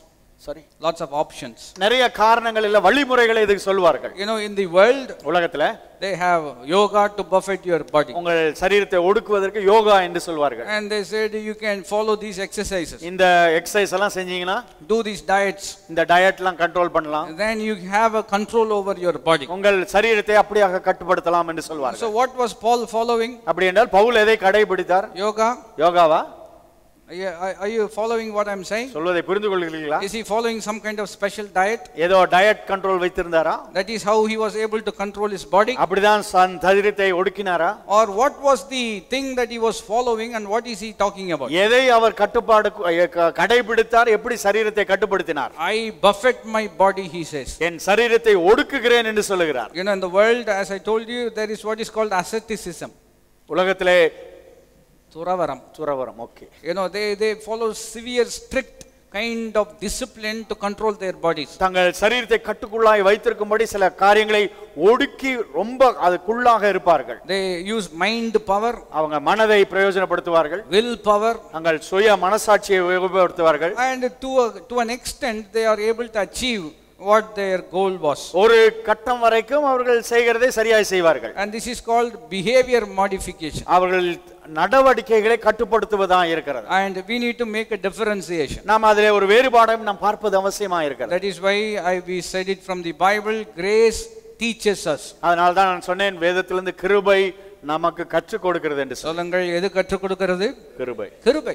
What does grace teach us? கிருபை நமக்கு என்ன சொல்லிக் கொடுக்கிறது? Now the world teaches lots of things. உலகத்துல நிறைய காரியங்கள் நமக்கு சொல்லப்பட்டிருக்கிறது. They teach yoga, they teach this and that and the other. Yoga மற்ற காரியங்கள் நிறைய காரியங்களை சொல்கிறார்கள். But what does grace teach us? ஆனால் கிருபை நமக்கு என்ன சொல்லிக் கொடுக்கிறது? How can we exercise self control in a godly kind of way? தேவனுடைய வழிமுறையிலே எப்படி நாம் சுய கட்டுப்பாடை கொண்டு வர முடியும்? Colossians chapter 2 verse 21 onwards. கொலோசியர் 2ஆம் அதிகாரம் 21ஆம் வசனத்திலிருந்து வாசிப்போம் என்றால், there you will find Paul is writing again. அங்கே பவுல் விதமாய் சொல்வதை நாம் வாசிக்க முடியும். He says, verse 20, if you have died with Christ to the elementary principles of this world, why as if you were living in the world do you submit yourself to decrees such as do not handle, do not taste, do not touch? மனுஷனுடைய கற்பனைகளின்படி போதனையின்படியும் நடந்தும் தொடாதே, ருசி பாராதே, தீண்டாதே என்ற கட்டளைகளுக்கு உட்படுகிறது என்ன? இவைகள் எல்லாம் அனுபவிக்கிறதுனாலே அழிந்து போகுமே. இப்படிப்பட்ட போதனைகள் சுய இஷ்டமான ஆராதனைகளாயும் மாயமான தாழ்மையும் சரீர ஒடுக்கத்தையும் பற்றி ஞானம் என்கிற பேர் கொண்டிருக்கிறதாலும் இவைகள் மாம்சத்தை பேணுகிறதற்கே ஒழிய மற்றொன்றிற்கும் பிரயோஜனப்படாது. So Paul wonderfully summarizes worldly methods. உலக முறைகளை பவுல் இந்த இடத்துல சரியாய் சொல்லுகிறார். They have the appearance of wisdom. ஏதோ ஞானமுள்ள காரியங்கள் போல இது தோற்றமளிக்கிறது. So if you listen to people, who advocate these things, இந்த காரியங்களை சொல்லுகிற மக்களை நீங்கள் கவனிப்பீர்கள் என்றால், they have a certain logic to it. அதை சொல்வதற்கு சில வழிமுறைகளை வைத்திருப்பார்கள். And when you listen to them, அதை நீங்கள் கவனிக்கும்போது it will certainly make sense also. அவர்கள் சொல்வது உண்மையான காரியம் போல தோன்றும். But Paul says, ஆனால் பவுல் சொல்லுகிறார், if you follow all those things, இந்த காரியங்களை எல்லாம் பின்பற்றுவோம் என்றால், it will not help you in any way but except to help you in self indulgence. இது சரீரத்தை மாம்சத்தை பேணுகிறதுக்கு மட்டும்தான் இது செயல்படுமே ஒழிய மற்றொன்றுக்கும் பிரயோஜனப்படாது என்று சொல்கிறார். Let me give you another translation which puts it like this. இன்னொரு மொழியாக்கம் அதை விதமாய் சொல்கிறது. These things they do not honor God.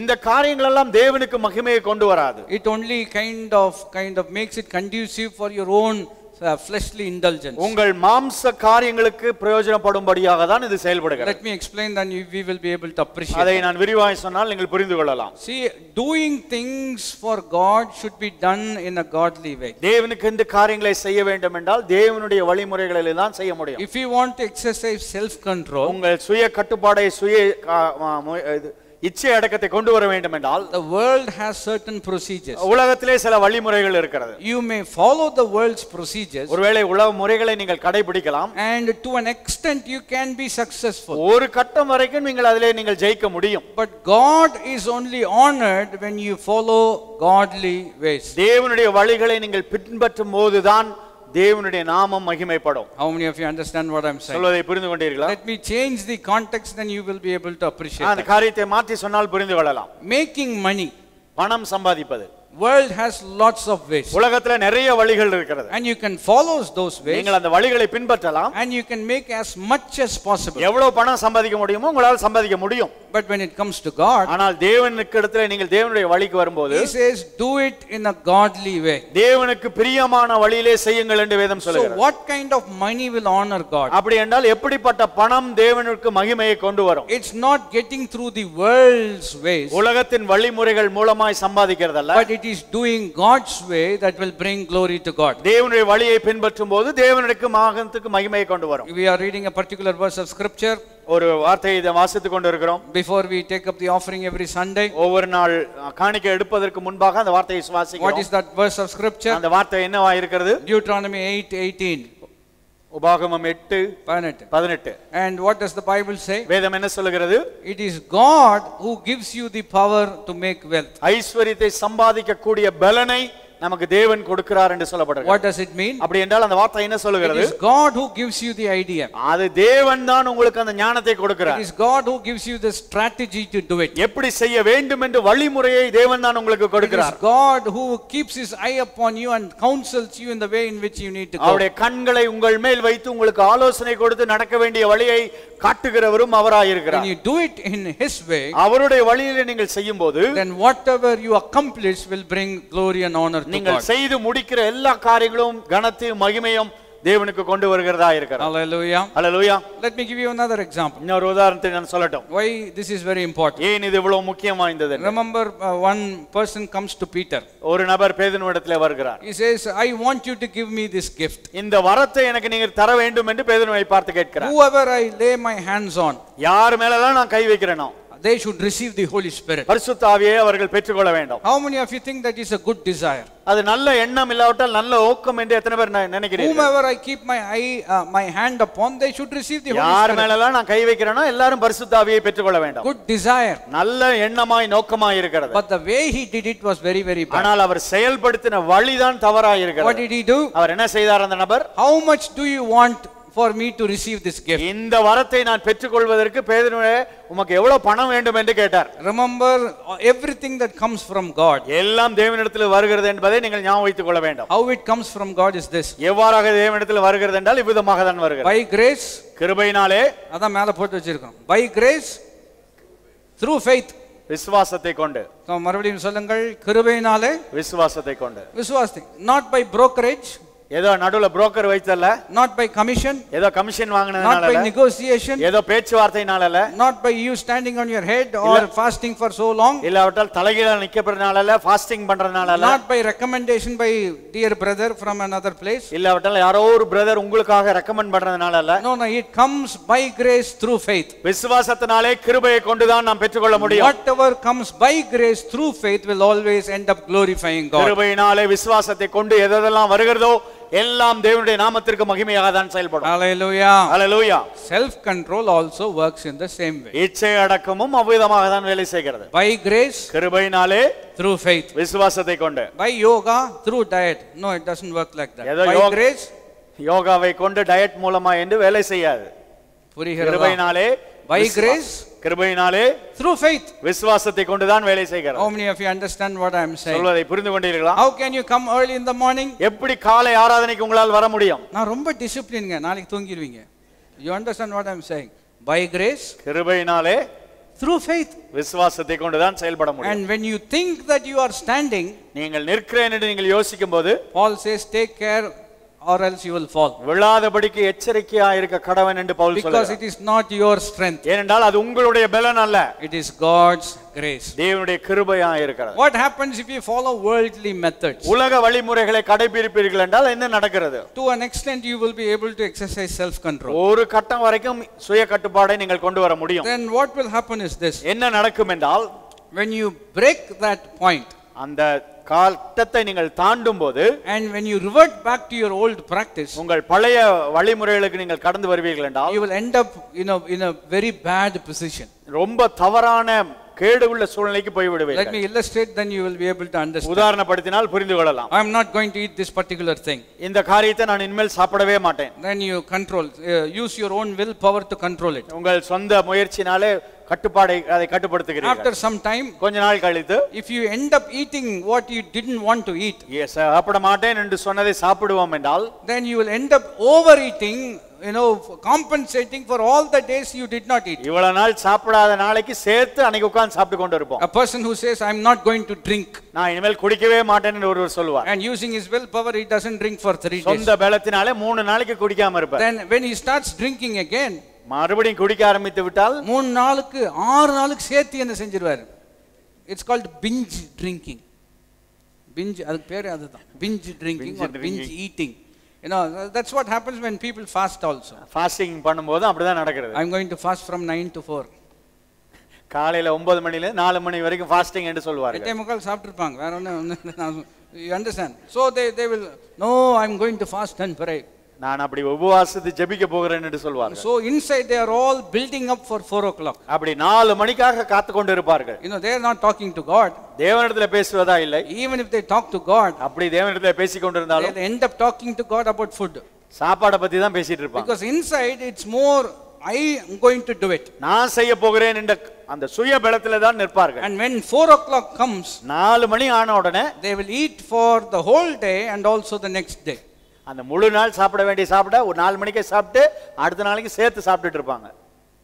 You understand what I am trying to say? சொல்வதை புரிந்து கொள்கிறீர்களா? Your ways of doing will never bring God the glory. உங்கள் சொந்த வழியிலே செயல்படுவீர்கள் என்றால் தேவனுடைய நாமத்திற்கு மகிமை கொண்டு வராது. I am going to control anger. என்னுடைய கோபத்தை நானே கட்டுப்படுத்த போகிறேன். No, you can't. நிச்சயமா நீங்க செய்ய முடியாது. You need God's help. தேவனுடைய உதவி உங்களுக்கு அவசியம். How many of you understand what I am saying? சொல்வதை புரிந்து கொள்கிறீர்களா? Bible says, blessed are the poor in spirit, ஆவியிலே எளிமையுள்ளவர்கள் பாக்கியவான்கள், for theirs is the kingdom of God. தேவனுடைய ராஜ்யம் அப்படி அவர்களுக்குரியது என்று சொல்லப்படுகிறது. What is being poor in the spirit? ஆவியிலே எளிமை என்று சொல்லும்போது என்னவா இருக்கிறது? One who knows I cannot do it, I need the help of God. என்னுடைய சுய பலத்திலே என்னால் இதை செய்ய முடியாது, தேவனுடைய உதவி எனக்கு வேண்டும் என்று உணர்ந்த நபர்தான். The moment that person realizes, அந்த உணர்வு வந்தபோது God says the kingdom of God belongs to such a தேவனுடைய person. ராஜ்யம் உன்னுடையது என்று தேவன் The சொல்லுகிறார். Bible says when the man says I can do it, என்னால் எல்லாம் செய்ய முடியும் என்று ஒருவர் சொல்வார் என்றால் God says okay, go ahead and do it. ஆண்டவர் சொல்ல போய் செய்து பார்த்துக்கோன்னு See, சொல்வார். that's the vital difference between old covenant and new covenant. பழைய ஏற்பாட்டுக்கும் புதிய ஏற்பாட்டுக்கும் இதுதான் வித்தியாசம். What is old covenant? பழைய உடன்படிக்கை என்ன சொல்லுகிறது? You have to keep the law according to your own strength. உங்கள் பலத்திலே நியாயப்பிரமாணத்தை நீங்கள் கைக்கொள்ள வேண்டும். Do this, you will be blessed. இதை செய்தால் நீ ஆசீர்வதிக்கப்படுவாய். If you don't do this, you will be cursed. இதை செய்யாவிட்டால் நீ சபிக்கப்படுவாய். And how can I do this and how can I not do that? எப்படி நான் இதை செய்ய முடியும், எப்படி செய்யாமல் இருக்க முடியும்? Well, you said I will, go ahead and you do it. உங்களுக்கு முடியும்னு சொன்னீங்க, அதனால செய்து கொள்ளுங்கள். Remember, a wonderful example. ஒரு நல்ல உதாரணம் உண்டு. When the law was given on Mount Sinai, நியாயப்பிரமாணம் அந்த மலையிலே சீனாய் மலையிலே கொடுக்கப்பட்ட போது all the people said we will keep the commandments. நாங்கள் இந்த நியாயப்பிரமாணத்தை நிறைவேற்றுவோம் என்று இஸ்ரவேல் ஜனங்கள் சொன்னார்கள். And on what basis did they say I will keep the commandments? எதை அடிப்படையாய் கொண்டு இந்த நியாயப்பிரமாணத்தை கைக்கொள்வோம் என்று அவர்கள் சொன்னார்கள்? Their own strength. அவங்க பலத்துல நம்பி சொன்னாங்க. So what happened? என்ன நடந்தது? They tried to keep it. அதை செயல்படுத்த அவர்கள் முயற்சித்தார்கள். But they could not. அவர்கள் தவறி விழுந்தார்கள். That is why Paul says, அதனால் தான் பவுல் சொல்கிறார், I wanted to do good, நான் நன்மை செய்யும்படி விரும்புகிறேன், but I could not do it. ஆனால் விரும்பாத தீமையே செய்கிறேன் என்று சொல்கிறார். But I don't want to do the bad thing, I end up doing it all the time. தீமை செய்ய வேண்டாம் என்று யோசிக்கிறேன், ஆனால் விரும்பாத தீமை தான் செய்கிறேன். What is the problem there? அதுல பிரச்சனை என்னவா இருக்கிறது? You are leaning on your own self. சொந்த பலத்திலே சார்ந்து நாம் செயல்படுகிறோம். And let me tell you, you are not stronger than sin. பாவத்தை விட நீங்கள் பலசாலிகள் அல்ல. Because sin is much more stronger than you. ஏனென்றால் பாவமானது உங்களை விட பலசாலியா இருக்கிறது. And that is why we are all sinners. அதனால தான் நாம் பாவிகள் என்று சொல்லுகிறோம். நாம் எல்லாரும் பாவிகளா இருப்பது காரணமே பாவம் நம்மை காட்டும் எப்படிப்பட்டது? பலனுள்ளதாய். பலனுள்ளது. There is no one who says I have never sinned. நான் பாவமே செய்யலன்னு சொல்லி யாரும் சொல்ல முடியாது. Because sin is much more powerful than your mind power and your will power. உங்கள் சொந்த சுய சித்தத்தை விட மன பலத்தை விட பாவமானது பலனுள்ளதா இருக்கிறது. And when it comes to the new covenant, புதிய உடன்படிக்கைக்கு வரும்போது it is not I am going to do it. நான் என்று காரியம் அல்ல, நான் செய்ய போகிறேன் என்பதல்ல. Although I am involved in it, நான் அதை செய்தாலும் I am going to do it not in my own strength. என்னுடைய சொந்த பலத்திலே நான் செய்ய போகிறதில்லை. Paul says I can do all things through Christ who strengthens me. என்னை பலப்படுத்துகிற கிறிஸ்துவினாலே எல்லாவற்றையும் செய்ய எனக்கு பலன் உண்டு என்று பவுல் சொல்லுகிறார். Hallelujah. Hallelujah. And that is where the vital difference comes. அங்கேதான் அந்த பெரிய வித்தியாசம் இருக்கிறது. 1 Timothy chapter 4 and verse 8. 1 தீமோத்தேயு 4ஆம் அதிகாரம் 8ஆம் வசனத்துக்கு திருப்பிக் கொள்ளுங்கள். Again Paul is making a very good mention of a particular principle. இங்கே ஒரு காரியத்தை பவுல் இங்கே அருமையாய் சொல்வதை வாசிக்க முடியும். For bodily discipline is only of little profit. சரீர முயற்சி அற்ப பிரயோஜனம். Bodily discipline is only of little profit. சரீர முயற்சி அற்ப பிரயோஜனம் உள்ளது என்று சொல்லப்பட்டிருக்கிறது. He does not say it is of no profit.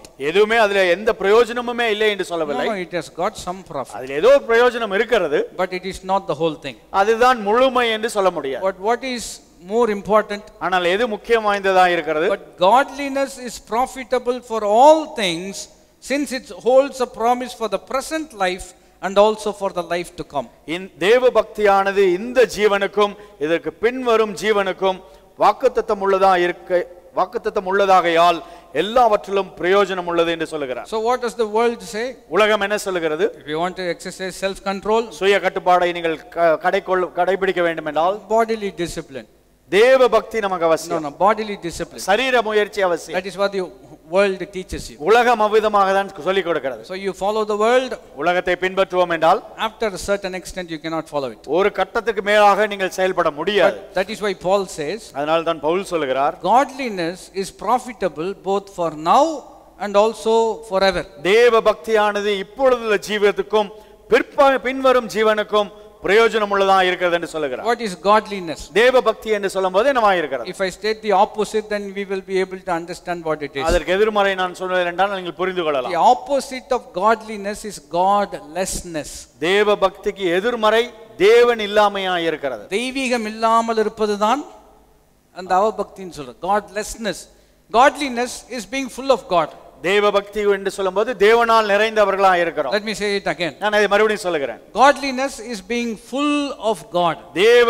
தேவனால் நிறைந்திருப்பதுதான் தேவ பக்தியா இருக்கிறது. And Paul says when you are full of God, தேவனால் நீங்கள் நிறைந்திருக்கும்போது it is helpful for present, இப்பொழுது இருக்கிற ஜீவியத்திற்கு அது போதுமா இருக்கிறது, and also for the future. பின்வரும் ஜீவனுக்கும் அது போதுமானதா இருக்கிறது. What is bodily discipline? How does it help you? சரீர முயற்சி எப்படி நமக்கு உதவி செய்கிறது? It may help you in the present. ஒருவேளை இந்த காலத்திற்கு சரீர முயற்சி உதவி செய்யும். But you cannot take this body to heaven. ஆனால் இந்த சரீரத்தை பரலோகத்திற்கு கொண்டு போக முடியாது. That is why we need to be transformed into from one glory to another glory in the twinkling of an eye. அதனாலே ஒரு நொடி பொழுதிலே மகிமைக்கு மேல் நாம் மகிமையாய் மறுரூபமாக்கப்பட வேண்டும். Cannot inherit the kingdom of God. அதனாலே சரீரமானது தேவனுடைய ராஜ்யத்தை பெற்றுக்கொள்ள முடியாது. So our body is designed not to be forever. அதனாலே நம்முடைய சரீரம் நித்தியமாய் வாழும்படி அமைக்கப்படவில்லை. No matter how much you diet, நீங்கள் எவ்வளவு டயட் கண்ட்ரோலா இருந்தாலும், how much you are disciplined, நீங்கள் எவ்வளவு சுய கட்டுப்பாடு உள்ளவர்களா இருந்தாலும், every day your body is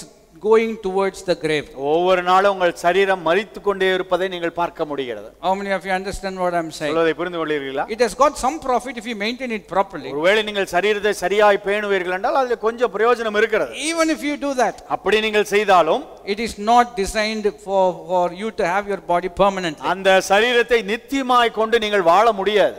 But what is permanent and what is kind of profitable, எது நித்தியமாய் இருக்கிறது, எது நமக்கு பிரயோஜனம் உள்ளதா இருக்கிறது, is godliness. தேவ பக்தி தான் நமக்கு பிரயோஜனம். And how can we exercise that? எவ்வாறாக அந்த காரியத்தை நாம் செயலாக்கத்துக்குள்ளாய் கொண்டு வர முடியும்? Not by following worldly methods. உலக முறைகளை நாம் பின்பற்றுவதன் மூலமாய் அல்ல. It's by following godly methods. தேவக்குரிய வழிகளை நாம் பின்பற்றுவதன் மூலமாய் பெற்றுக்கொள்ளலாம். That is why I am going to highlight this thing again. அந்த காரியத்தை நான் மறுபடியும் மேன்மைப்படுத்தும்படியாக விரும்புகிறேன். Self control, சுய கட்டுப்பாடு it's a fruit of the Spirit, ஒரு ஆவியின் கனியாய் இருக்கிறது. which means அப்படி என்றால் only the Holy Spirit can produce this particular fruit in your life and in my life. பரிசுத்த ஆவியானவர் மாத்திரம்தான் இந்த இச்சை அடக்கம் என்ற கனியை உங்கள் வாழ்க்கையிலும் என் வாழ்க்கையிலும் கொண்டு வர முடியும். So how does it work from a scriptural point of view? வேதத்தின் வார்த்தையிலிருந்து அது எவ்வாறாக வேலை செய்கிறது என்று பார்ப்போம். Paul says, I beat my body and make it a slave. என் சரீரத்தை ஒடுக்கி அடக்குகிறேன் என்று பவுல் சொல்லுகிறார். How does he beat his body? எவ்வாறாக அவர் சரீரத்தை அடக்குகிறார்? Does he take a stick and beat himself up?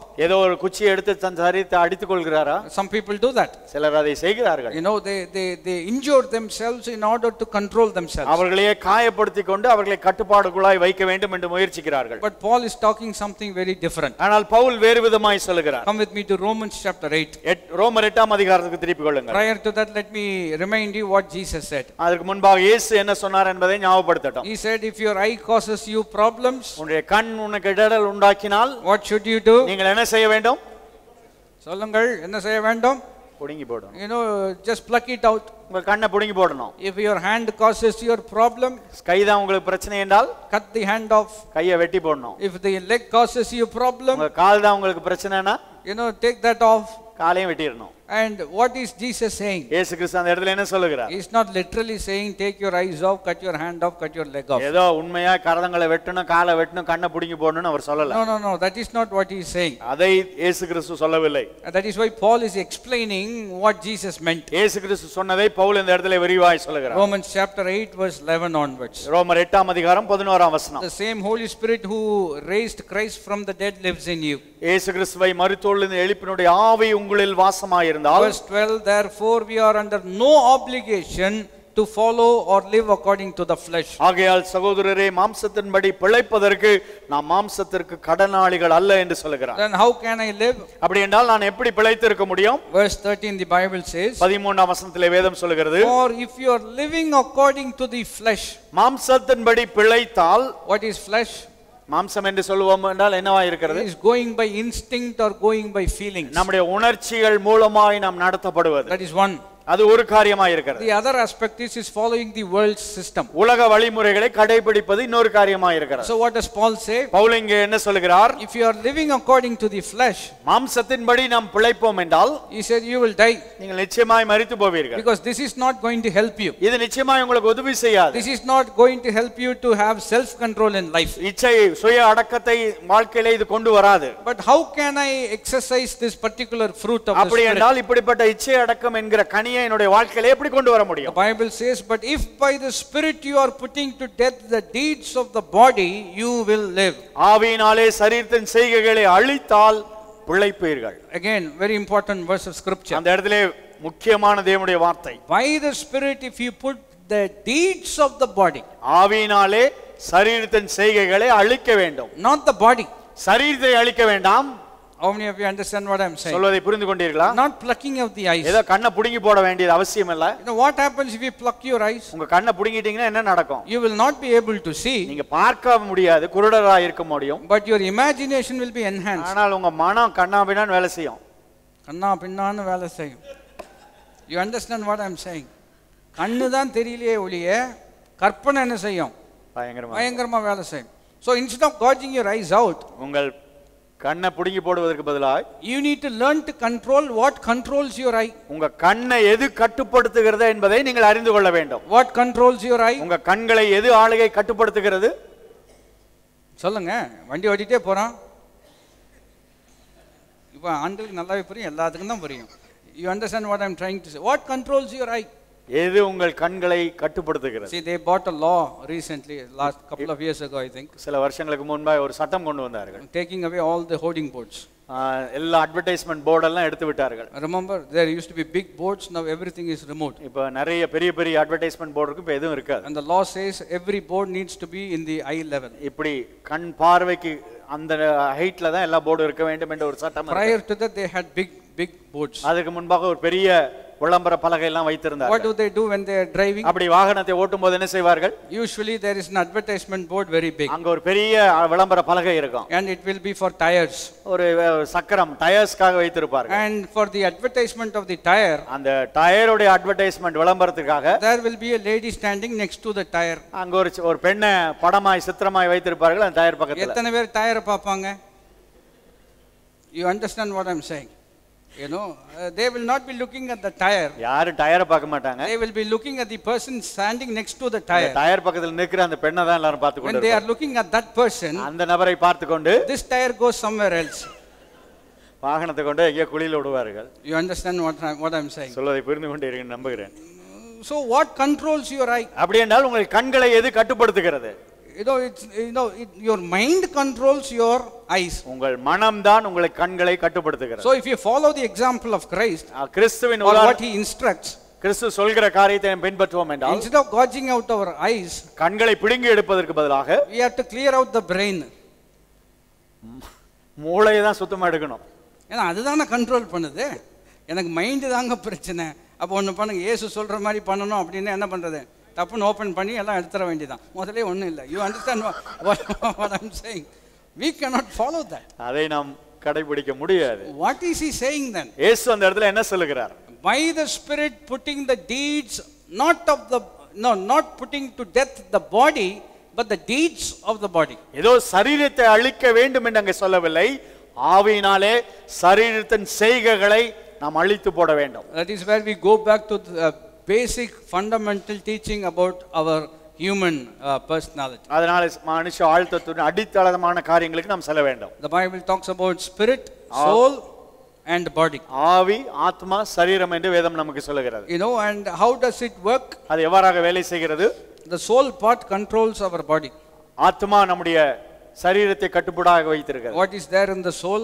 ஆத்மாவில் என்ன இருக்கிறது? Our mind, our emotions and our will. நம்முடைய மனம், நம்முடைய உணர்ச்சிகள், நம்முடைய சுய சித்தம். So if the mind wants something, ஒரு மனம் நமக்கு ஒரு காரியம் வேண்டும் என்று யோசிக்கும்போது it controls the body. சரீரத்தை அது கட்டுப்படுத்துகிறது. For example, உதாரணத்துக்கு, let's all lift our hands and worship God. கரங்களை உயர்த்தி தேவனை ஆராதிப்போம் என்று சொன்னால், when I said, அதை சொல்லும்போது your mind process what I said. உங்கள் மனம் நான் சொன்னதை காரியங்களை அப்படியாக சரி செய்கிறது. As soon as it is processed, அதை கேட்டு அதை சீர்படுத்தின உடனே it gives an instruction to the body. சரீரத்துக்கு ஒரு கட்டளை கொடுக்கிறது.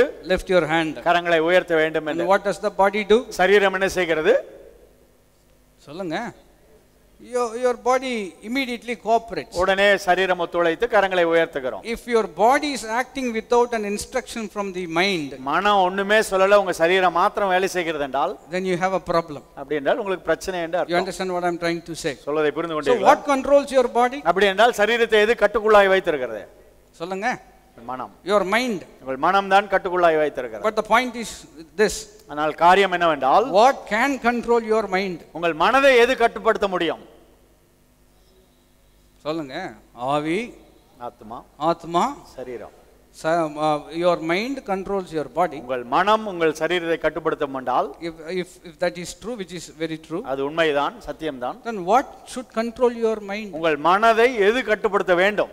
The Bible says, have the mind of Christ. கிறிஸ்துவின் சிந்தையே உங்களை ஆளுகை செய்யட்டும் என்று வேதம் சொல்லுகிறது. And Jesus, how can we have the mind of God? அப்படி என்றால் கிறிஸ்துவின் சிந்தை நமக்குள்ள எப்படி இருக்க முடியும்? The Bible says God is spirit. தேவன் ஆவியாய் இருக்கிறார். And those who worship him must worship in spirit and in truth. தேவனை ஆராதிக்கிறவர்கள் ஆவியோடும் உண்மையோடும் தொழுது கொள்ள வேண்டும் என்று வார்த்தை சொல்லுகிறது. And when the Holy Spirit comes and takes residence in your spirit, பரிசுத்த ஆவியானவர் வந்து உங்களுக்குள்ளாய் வாசம் செய்யும்போது, the spirit begins to renew your mind. ஆவியானவர் உங்கள் மனதை புதிதாய் மாற்றி அமைக்கிறார். In other words, that is how he begins to exercise control over our thought process. நம்முடைய எண்ணங்கள் மேலாக ஆவியானவர் அவ்விதமாக தான் வேலை செய்கிறார். And as soon as the mind gets renewed, நம்முடைய மனம் புதிதாக்கப்பட்ட உடனே the body cooperates to a renewed mind. அந்த புதிதாக்கப்பட்ட மனதிற்கு நம்முடைய சரீரம் ஒத்துழைக்கிறது. Let me put it in another way. இன்னொரு வகையிலே நான் சொல்லட்டும். Revelation renews our mind. வெளிப்பாடானது நம்முடைய மனதை புதிதாய் மாற்றுகிறது. As soon as the mind gets renewed, நம்முடைய மனம் புதிதாக்கப்பட்ட உடனே the body will naturally cooperate. நம்முடைய சரீரம் தானாக ஒத்துழைக்கிறது. First week when we came for 5 o'clock prayer, முதல் வாரம் 5 மணி ஆராதனைக்கு நீங்கள் வந்தபோது 2-3 days it was a struggle. ஒருவேளை 2-3 நாட்கள் உங்களுக்கு கடினமாக இருந்திருக்கும். After that the mind got renewed. அப்புறம் உங்கள் மனம் புதிதாய் மாற்றப்பட்டுள்ளது. Nowadays, if you want to come tomorrow morning, for example, ஒருவேளை நாளைக்கு 5 மணிக்கு வர வேண்டும் என்றால் 4 o'clock, even without the alarm clock, going on, our mind gets alerted. Alarm clock அடிப்பதற்கு முன்பாகவே 4 மணிக்கே நாம் எழுந்திருத்து விடுகிறோம். Immediately, our body cooperates. நம்முடைய சரீரம் ஒத்துழைக்கிறது. But the same thing does not happen on a Saturday. ஆனால் அதே காரியம் சனிக்கிழமை நடக்காது. ஏன் நடக்கிறது இல்ல? ஆராதனை இல்ல. சொல்லுங்க. Because Saturday we don't have 5 o'clock prayer. சனிக்கிழமை 5 மணி ஆராதனை இல்லை. That the mind knows. அது மனம் அறிந்திருக்கிறது. As soon as the mind knows there is no prayer at 5 o'clock, சனிக்கிழமை 5 மணிக்கு ஆராதனை இல்லை என்று மனம் அறிந்த உடனே the body is also cooperates. சரீரமும் ஒத்துழைக்கிறது. But Sunday morning it goes back to the normal shift. ஆனால் ஞாயிற்றுக்கிழமை மறுபடியும் அதே காரியத்திற்கு If you are போய்விடுகிறது. coming for the first service, that is. முதல் ஆராதனைக்கு நீங்கள் வந்தால், If you are not coming for the first service, நீங்கள் முதல் ஆராதனைக்கு வரவில்லை என்றால் your mind will make adjustments. உங்கள் மனம் இவ்வாறாக செயல்படும். Third service is only at 11 o'clock. மூன்றாம் ஆராதனை 11 மணிக்கு தான். They will be standing till 11:40. 11:40 வரைக்கும் நின்று கொண்டிருப்பார்கள். That time we can go, no problem. அந்த நேரம் உள்ள போனாலும் யாரும் பார்க்க மாட்டாங்க, பிரச்சனை இல்லை. Your body will cooperate for that also. அதற்கும் உங்கள் சரீரம் ஒத்துழைக்கும். Now tell me, what is controlling your body? அப்படி என்றால் எது உங்கள் சரீரத்தை கட்டுப்படுத்துகிறது? சொல்லுங்க. Your mind is controlling your body. உங்கள் சரீரத்தை உங்கள் மனம்தான் கட்டுப்படுத்துகிறது. But the point is, who needs to control your mind? அப்படி என்றால் உங்கள் மனதை யார் கட்டுப்படுத்த வேண்டும்? That is why Romans 12 is very important. அதனால தான் ரோமர் 12ஆம் அதிகாரம் The Bible says, by the renewing of your mind, be transformed. உங்கள் மனம் புதிதாக்கப்படுகிறபடினாலே நீங்கள் மறுரூபமாக்கப்படுகிறீர்கள். Don't fashion yourself according to the pattern of this world. உலகத்தின் வழிமுறைகளை கடைபிடித்து அப்படி நீங்கள் நடந்து கொள்ள வேண்டாம். Because if you follow world's pattern, உலக வழிமுறைகளை கடைபிடிப்போம் என்றால் your mind will get adjusted to that. உங்கள் மனம் அதற்கென்று காரியங்களை You can செயல்படுத்தும். only accomplish what the world wants you to accomplish. உலகம் என்ன விரும்புகிறதோ அதை தான் உங்களால் செய்து முடிக்க But முடியும். if you want to accomplish godly things, ஆனால் தேவனுடைய காரியங்களை, தேவ சித்தத்தை நீங்கள் நிறைவேற்ற வேண்டும் என்றால் then we have to follow godly ways. தேவனுடைய வழிகளை நீங்கள் பின்பற்ற வேண்டும். Hallelujah. Hallelujah. So what does the Bible say? வேதம் என்ன சொல்கிறது? The Holy Spirit begins to reign and rule in our spirit. பரிசுத்த ஆவியானவர் நம்முடைய ஆவிக்குள்ளாய் இணைந்து ஆளுகை செய்கிறார். Remember what Proverbs said? நீதிமொழிகளில் நாம் வாசித்த வசனத்தை ஞாபகப்படுத்து. He who cannot rule his own spirit. தன்னுடைய ஆவியை அடக்காத மனுஷன். And how can I rule my own self? என்னுடைய சுய மனதை எப்படி நான் அடக்கி ஆள முடியும்? It is through the help of the Holy Spirit. பரிசுத்த ஆவியின் உதவியில தான் அதை செய்ய முடியும். And how does he help me? எவ்வாறாக பரிசுத்த ஆவியானவர் உதவி செய்கிறார்? By teaching and by training. முதலாவது சொல்லிக் கொடுக்கிறார், பின்பாடு பழக்க வைக்கிறார். Hallelujah. Hallelujah. By teaching, முதலாவது சொல்லிக் கொடுக்கிறார், and by training. பிற்பாடு பழக்க வைக்கிறார். Now he taught us. இப்பொழுது சொல்லிக் கொடுத்திருக்கிறார். What will happen next? அடுத்து என்ன நடக்கும்? சொல்லுங்க. Training. வீட்டுக்கு போனா ட்ரைனிங் தான். Remember, Solomon was sleeping. Solomon தூங்கிக் கொண்டிருந்தார். God is asking, what do you want? என்ன வேண்டும் என்று சொப்பனத்திலே தேவன் சாலமோனை பார்த்து கேட்டார். I want wisdom. எனக்கு ஞானம் வேண்டும் என்று கேட்டார். Okay, God says, I have given you wisdom and also riches that you did not ask for. உனக்கு ஞானத்தை கொடுத்தேன், நீ கேளாத ஐஸ்வரியத்தையும் அதோடு சேர்த்து கொடுக்கிறேன் என்று சொன்னார். Now Solomon wakes up in the morning. இப்பொழுது சாலமோன் விழித்துக் கொண்டார் காலை வேளையிலே. What kind of dream is that? எப்படிப்பட்ட சொப்பனமா இருந்தது? Is it a really godly dream? உண்மையாக தேவன் கொடுத்த சொப்பனமா? Or it is just some kind of, things that pass through my mind? ஏதோ மனதிலே அப்படியாக கடந்து சென்ற ஒரு காரியமா? Is it true that God has given me wisdom? தேவன் நிச்சயமாய் ஞானத்தை கொடுத்திருக்கிறாரா?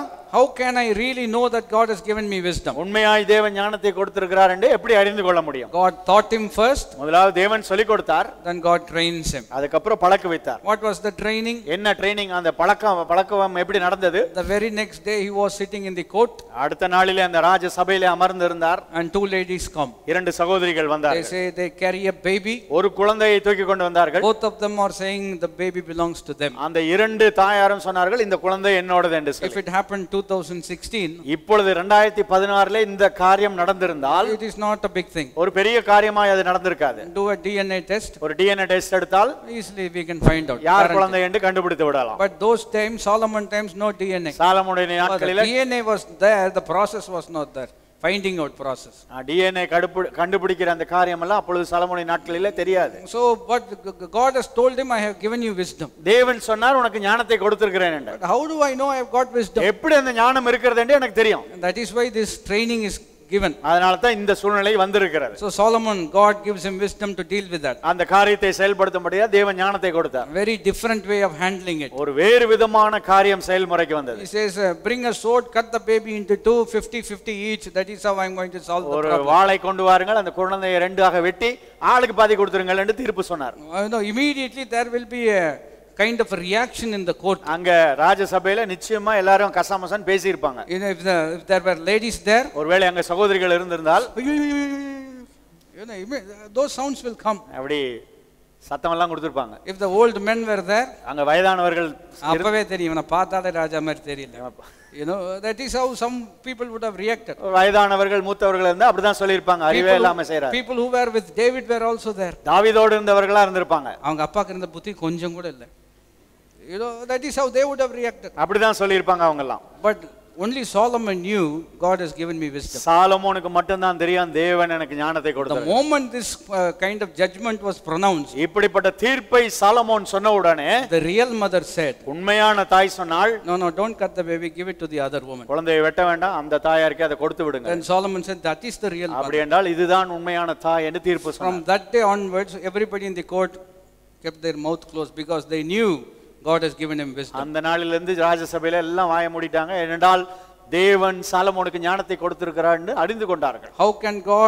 How does God control and rule over our mind? நம்முடைய மனதை எப்படி கட்டுக்குள்ளாய் வைத்து தேவன் ஆளுகை செய்கிறார்? By teaching us, நமக்கு சொல்லிக் கொடுக்கிறார், then by training us. அதற்கு பிற்பாடு பயிற்சி வைக்கிறார். And that is how we can exercise self control in a godly way in this ungodly world. இந்த அநீதியான உலகத்திலே அவ்விதமாக தான் தேவ வழியிலே சுய கட்டுப்பாடை நம்முடைய வாழ்க்கையில கொண்டு வர முடியும். Let me put it like this. அதை இவ்விதமாய் நான் சொல்லட்டும். A renewed mind has the right reason to say yes or no. ஒரு மறுரூபமாக்கப்பட்ட புதிதாக்கப்பட்ட மனதுதான் வேண்டும் வேண்டாம் என்று சொல்லக்கூடிய ஒரு நிலைக்கு வர முடியும். Only a renewed mind can have the right reason to say no or yes. வேண்டும் வேண்டாம், இல்லாவிட்டால் சரி தவறு என்று சொல்வதற்கு புதிதாக்கப்பட்ட ஒரு மனம்தான் அந்த காரியத்தை செயல்படுத்த முடியும். Remember, what does grace teach you? கிருபை நமக்கு என்ன சொல்லிக் கொடுக்கிறது? சொல்லுங்க, ஃபர்ஸ்ட் சொன்னது. Grace teaches us to say no. No.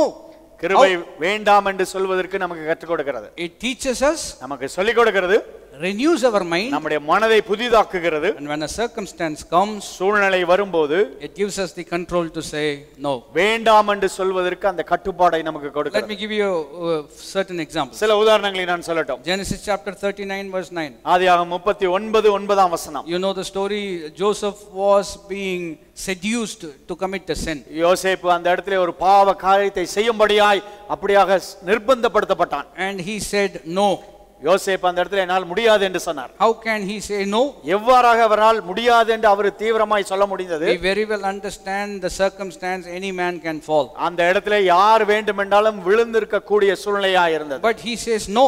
ஆனால் யோசேப்பு தைரியமாய் வேண்டாம் என்று சொன்னார். And he gives a reason for saying no. அதற்கு சொல்வதற்கு வேண்டாம் என்று சொல்வதற்கு ஒரு காரணத்தை சொன்னார். That is why I say a renewed mind has got the right reason to say no. அங்கே சரியான காரணத்தை சொல்வதற்கு புதிதாக்கப்பட்ட மனதிற்கு தான் இது சரி வேணும் வேண்டாம் என்று சொல்ல முடியும். He gives two reasons. ரெண்டு காரணங்களை சொல்லுகிறார். One, he says, ஒன்று சொல்கிறார், this is a wicked thing.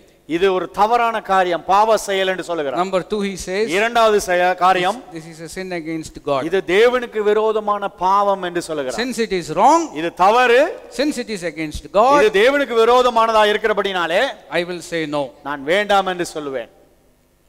புரிந்தவர்கள் அல்லேலூயா சொல்லலாம். ஆமென். Why, how was he able to say no? எவ்வாறாக யோசேப்பினால் வேண்டாம் என்று சொல்ல முடிந்தது? The Bible says God was with him.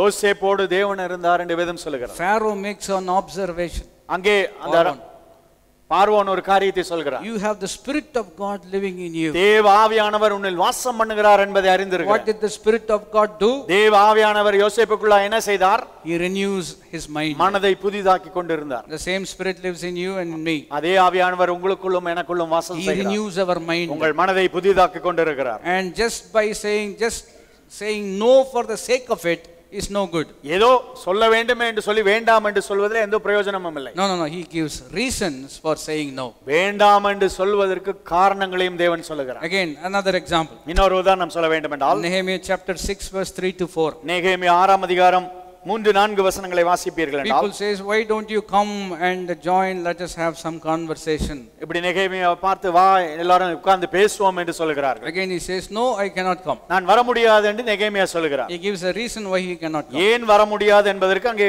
ஒரு காரணத்தையும் சொல்கிறார். He says, I am doing a great work for God. நான் தேவனுக்கு ஒரு பெரிய வேலையை செய்கிறேன் என்று சொன்னார். Therefore I cannot come. அதனாலே என்னால் வர முடியாது. And the very next verse says, அடுத்த வார்த்தை விதமாய் சொல்கிறது, 3-4 times they send people to ask him to come. 2-3 தடவை ஆட்களை அனுப்பி அவன் வர வேண்டும் என்று நிர்பந்தம் பண்ணினார்கள். And Nehemiah says, all 3-4 times I send them the same reply. அதே 3-4 தடவை அதே பதிலை சொல்லி அனுப்பினார். I cannot come. என்னால் வர முடியாது. Because I am already doing a great work. ஏனென்றால் ஏற்கனவே நான் ஒரு பெரிய வேலையை செய்து கொண்டிருக்கிறேன். Wednesday evening.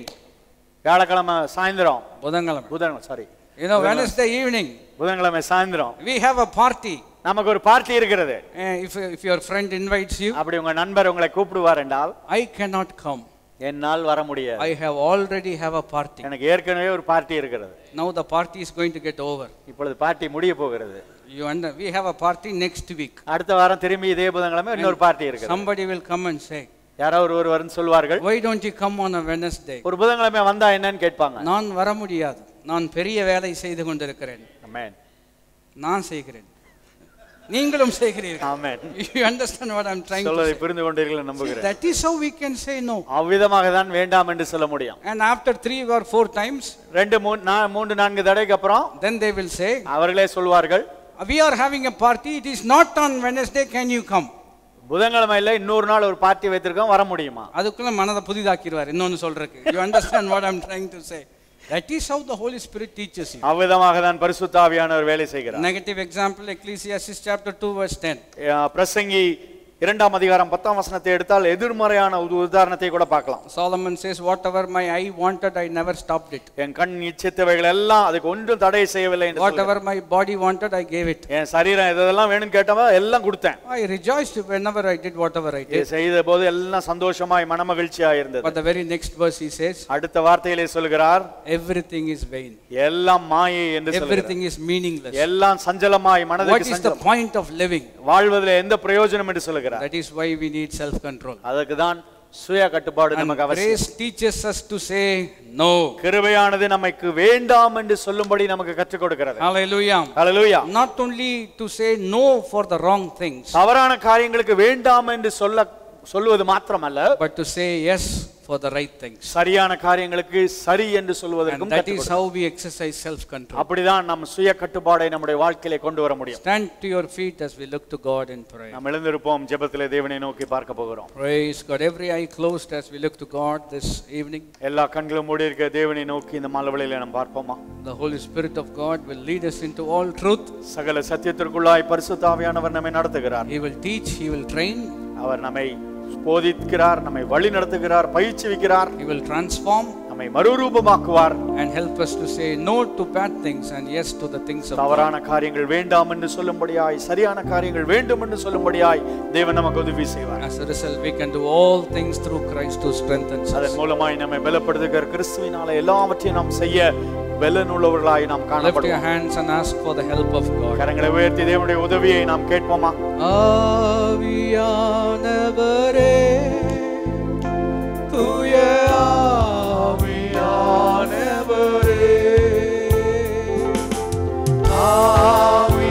ஆவியானவரே, தூய ஆவியானவரே, அனைத்தையும் சொல்லி தருகின்ற ஆலோசகர் நீர் தானையா.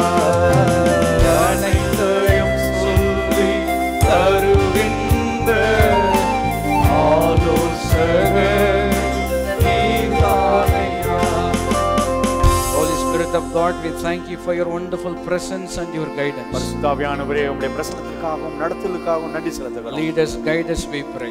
ஆண்டவரே எங்களை நடத்தும்படியாய் நாங்கள் ஜெபிக்கிறோம். Help us to say no to the things that you don't like. உமக்கு பிரியமில்லாத காரியங்களுக்கு வேண்டாம் என்று சொல்லும்படி உதவி செய்வீராக. To say a big yes for the things of God. தேவ காரியங்களுக்கு ஆம் என்று சொல்லும்படி உதவி செய்யும். And be in control of our lives. எங்கள் வாழ்க்கையை கட்டுக்குள்ளாய் வைத்திருக்கும்படி எங்களுக்கு உதவி செய்வீராக. We give you praise in Jesus' name. ஆண்டவரே உமக்கு கனத்தை மகிமை செலுத்துகிறோம். இயேசு கிறிஸ்துவின் நாமத்தினாலே ஜெபிக்கிறோம் பிதாவே. May the grace of our Lord Jesus Christ, நம்முடைய கர்த்தராகிய இயேசு கிறிஸ்துவின் கிருபையும், the love of God the Father, பிதாவாகிய தேவனுடைய அன்பும், and the fellowship of the Holy Spirit பரிசுத்த ஆவியினுடைய ஐக்கியமும் be with us all now and forevermore. நம் அனைவரோடும் மீண்டும் மீண்டும் இருப்பதாக. Amen. Amen. God bless you. தேவன் உங்களை ஆசீர்வதிப்பாராக.